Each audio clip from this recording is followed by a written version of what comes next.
What is your ideal day? This is a question that I believe gets seldom asked, and it's a question that I've been asking myself over the last few weeks, and figured that it would be a good time to share what I believe are the 7 pillars of making your day constructive. 7 non-negotiables that if you perform on a consistent basis over a period of time, you will reap the benefits across the board. I believe that too much of our lives are spent aimlessly, without clarity, and without purpose. So this episode is designed to give you some structure and at least an aiming point for what would make a day constructive, and hopefully you can take one thing from this episode and apply it to your day and to your life that will make you a better person and make your life a bit better. Please like, share, subscribe, and enjoy.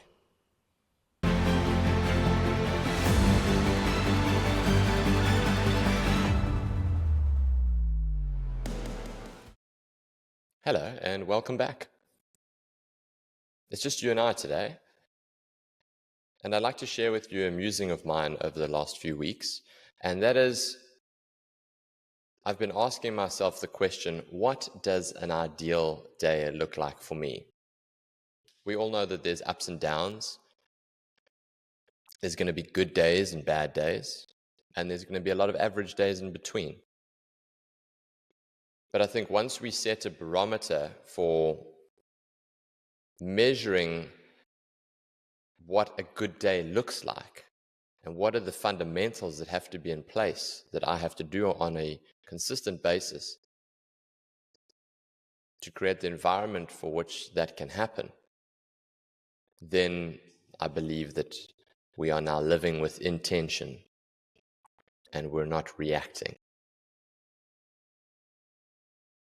So without further ado, let's get into what I believe are the 7 fundamental pillars of an ideal day. These are non-negotiables that have to happen on a daily basis, if possible, to get the best and the most out of the day. Number 1, no surprise, exercise. So we've covered exercise extensively on the show already, the benefits of exercise with regards to physical and mental health. There's a hormonal response to when the body gets moving. Movement is medicine. It is the best way to help combat things like mental health issues, to help combat diabetes. So it's no surprise that this should form part of our daily life. And the importance in this instance behind exercise, I believe the true power in exercise lies in the fact that you change your state, you get different answers to a conundrum or problem that you might have. So for example, let's say that you train, you do some exercise at lunchtime. You've got a problem at work, there's a colleague, a client, maybe it's a friend or a family member. You've got a problem that needs solving, and you're not quite sure how to deal with it. Or you might be angry and emotional. You might start leaning towards certain responses that are not conducive to resolving the issue at hand. But you sit on it, you go and you do a bout of exercise, you go for a walk, you lift some weights, you go for a swim or a run or a cycle, whatever it might be. You change your state, and I'm quite confident that you'll be in a position after that workout to find a much more constructive solution. Why? Because you've changed your state of mind, because your body is not what it was when you walked into that gym before you started that bout of exercise. That is now different. There are different chemicals, there are different neurotransmitters that are going through the body that's allowing for that change to happen. So number 1, exercise. Number 2, gratitude. Gratitude is one of the most important things that any person should ever experience. And why is that? Because gratitude is the precondition for joy. Brene Brown, who has done so much research on emotions and human beings and what we feel and why we feel it, over 11,000 sets of data, and this is going back 10 years ago, she didn't find one set of data where people who were joyful hadn't experienced gratitude as a precursor. Gratitude's important because it says to the world and to yourself that you have more than enough. You have an abundant life. And what happens is like attracts like. If you're grateful for the things that you have, then you'll get more things that come into your life to be grateful for. And your life will continue to be abundant. They've done some studies on gratitude, whereby they asked participants to write a few sentences each week, focusing on particular topics. One group wrote about the things that they were grateful for that week. The second group wrote about the daily irritations that had displeased them. And the third group wrote about events that had affected them, both positive and negative. After 10 weeks, those who wrote about gratitude were more optimistic and felt better about their lives. Surprisingly, these individuals were more likely to exercise and had fewer visits to the physician than those who focused on sources of aggravation. So there we see quite a holistic approach in that the body-mind connection. The more likely you are to feel gratitude and to feel abundant in your life and to be joyous, the more likely you are to make more constructive, healthy decisions that branch off into other avenues and areas of your life. Another research study was on 411 participants, each compared with a control assignment writing about early memories. When their week's assignment was to write and personally deliver a letter of gratitude to someone who had never before been properly thanked for his or her kindness, participants immediately exhibited a huge increase in happiness scores. And those happiness scores and those feelings of happiness and joy lasted months after that letter of gratitude. Now, of course, cause and effect, it becomes very difficult to prove exactly the nature of these causes and effects. But the point is that the more grateful you are for what you have in your life, the more good things come into your life. And the more you can start to pay it forward. So what can we do to implement gratitude on a daily basis? Is keep a gratitude journal. So write down 5 things every morning without fail that you're grateful for. It can be repetitive. It can be the same thing from the previous day. It can be something so simple. It can be you're grateful for your favorite TV show. You can be grateful for the fact that you can see the weather that day, the people that you're going to visit or see, anything. But feel and experience and write down those 5 things that you're grateful for in the morning. Set the tone for the day. Moving on, I've already briefly touched on the next thing, which is philanthropy. So be in a position to pay it forward. I love the analogy of a pendulum. Somebody told me this the other day. Is the pendulum will swing first to you. You'll take what you need.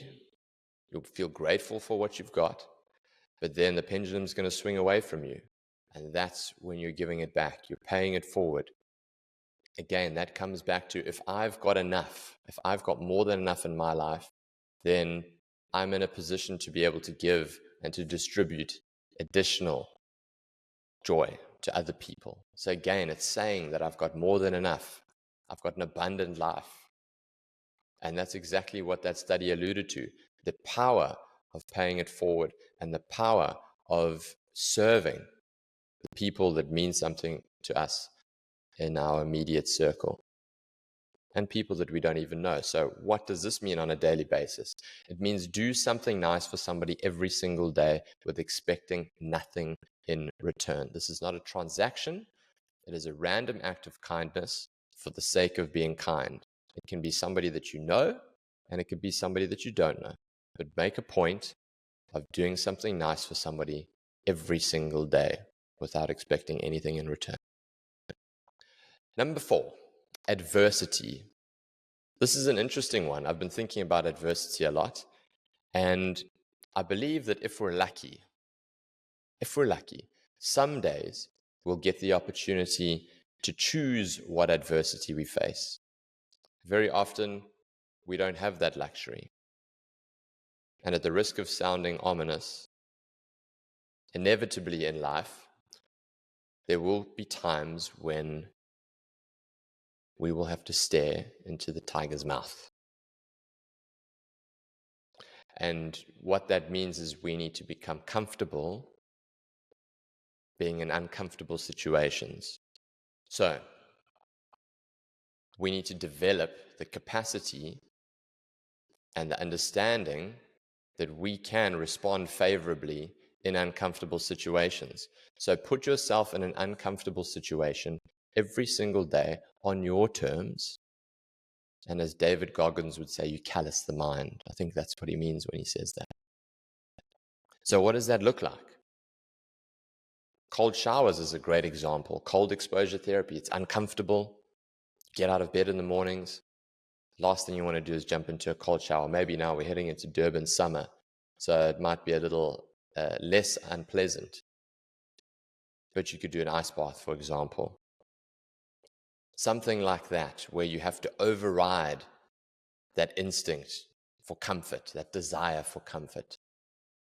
Callous the mind. It can be, for example, prepping a meal. It can be meal prepping. Delaying gratification, doing something that requires a little bit of effort that you will benefit from in the future, even though you might not see that a benefit in the immediate. So it's about delaying gratification. Exercise could fall part of that adversity. So doing something that you don't like. A lot of people don't like exercise. But there, if you do exercise, you might be able to tick both those boxes: adversity, overcoming adversity, and doing the exercise. If you already like doing exercise, it might be doing an exercise that you don't generally enjoy. If you're not a swimmer, go and swim. Get out of your comfort zone. But get used to the skill of developing and acting and responding whilst being uncomfortable. Adversity, that's number 4. Number 5, mindfulness. Again, Jampal, the Buddhist monk, who was on episode 49 of the show, said that you truly can't be happy unless you're in the moment.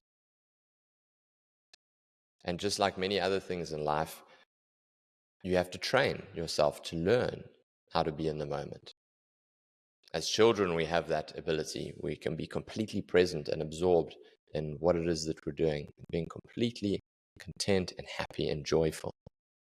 Over time, as the myriad of to-do lists and responsibilities and burdens that we face as an adult in this world pull us in different directions, it becomes harder and harder to remain in the moment. But what that means is we have to train and we have to practice being in the moment. We have to train the brain to learn to let go of negative thoughts and learn to let go of being pulled in different directions. So to meditate on a daily basis, even if it's 5 minutes, if you can train your brain to think about nothing else other than your breath for 5 breaths, that's already something. Because most people can't even do that. So to meditate on a daily basis, preferably in the morning. I like in the morning because it sets the tone for the day once again. So you're starting to see a picture here. Gratitude, writing down 5 things in a journal. Mindfulness, meditating for 5 to 10 minutes, more if you can.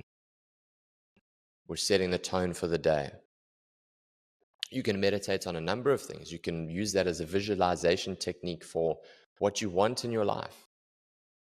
what you want your life to look like, what you want a certain area of your life to look like. Meditate on it and learn to be in control of the mind and teach the brain to be fully in the moment. Moving on. Connection. We need connection. We are social creatures, especially in the day and age of remote work. It is easier and easier to be stuck behind the screen of a cell phone or a computer. We need that face-to-face engagement. So on a daily basis, make sure that you go out and you meet with people, have discussions, engage. That could mean friends, family, it could be colleagues, but by all means, engage and be present in your engagement. In a world where we've never been so connected, we've never been so alone.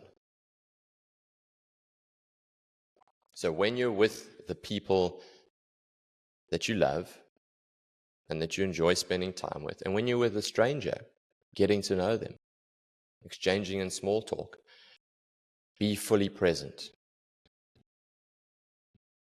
I have a rule, it's called the rule of 3:30s. I believe it's the 3 most important 30-minute passages in the day. And that's the first 30 minutes when you wake up, it's the first 30 minutes when you get home, and it's the last 30 minutes before you go to sleep. That should be no cell phone time, no TV time. That should be one completely and 100% present in the moment with the people that you enjoy spending time with. And in this case, it might even be spending time with yourself and reconnecting with yourself.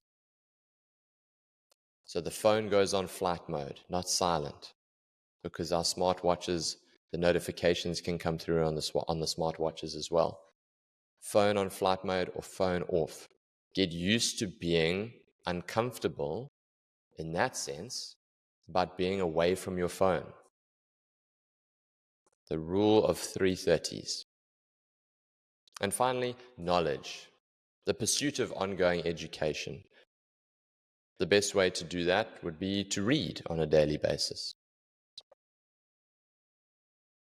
But make a deliberate effort to acquire one new piece of information that you didn't know the day before. That's hundreds of pieces of information every single year. If you decide to read a book, paper book, not going on to News 24, not getting your news from social media, a book, 5 pages a day, 5. That's going to take 10 minutes of your time. The average book might be 300 pages. That means you're going to get through a book once every 2 months. That means you're reading 6 books a year. That means in 10 years' time, you've read 60 books compared to 0. And a book is an author's condensation of everything that they know. They've taken their entire life experience and they've condensed it into a digestible format for you to benefit from. You don't have to make the same mistakes that the author made to get the experience, to be able to deliver that information in the form of a book for you to read. Can you imagine if you don't read any books and then where you'd be in 10 years' time in terms of your knowledge base, and if you had to read 60 books in that 10-year period? The type of person that you would be completely different. You'd be a more worldly person. You'd be a wiser person. And on wisdom, the important thing is the more wise you are, the more you realize what you don't know.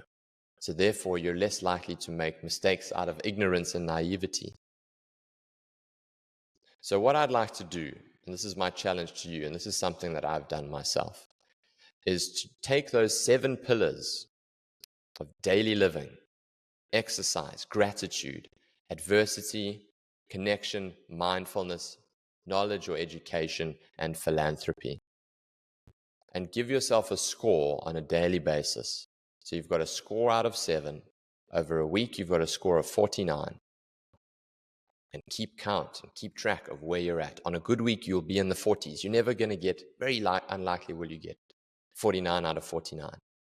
But if you can get consistently in the 40s every single day, every single week, fast forward 3 months, assess where your life is, and take stock of the things that you've done well. Too often we're proactive. We are reactive. When things go badly, then we go back and we do a deconstruction of how did we get to that situation. But try to be proactive. Do 7 things every single day for 3 months, and then take a look at your life, and then take a look at your scores, because we are a product of what we've done before. So I challenge you to do those 7 things. Let me know how you go. And guys, if you find this episode is beneficial for you, then share it with other people. Extend the joy, extend the knowledge. This is something that I've found that's worked for me in my personal life. This is not something that I've just come up with and decided that it might make for a good show. This is something that I've done personally over months.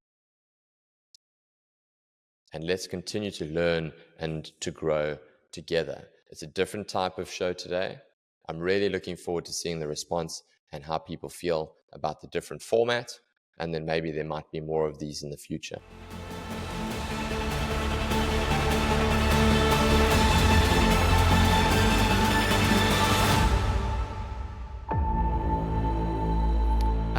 Not so fast. It is such a cool feeling when I see that Spotify subscribers number increase on the weekly, when I see the number of people listening to the episodes going up, and it really makes a huge difference. Have you ever done something and you feel so good when you get rewarded by some positive feedback and you really feel like you're making a difference? That's what it means to me, and that's how I feel. And it goes a long way. If you like the show, share it and subscribe it. Thank you humbly, and I'll see you next week.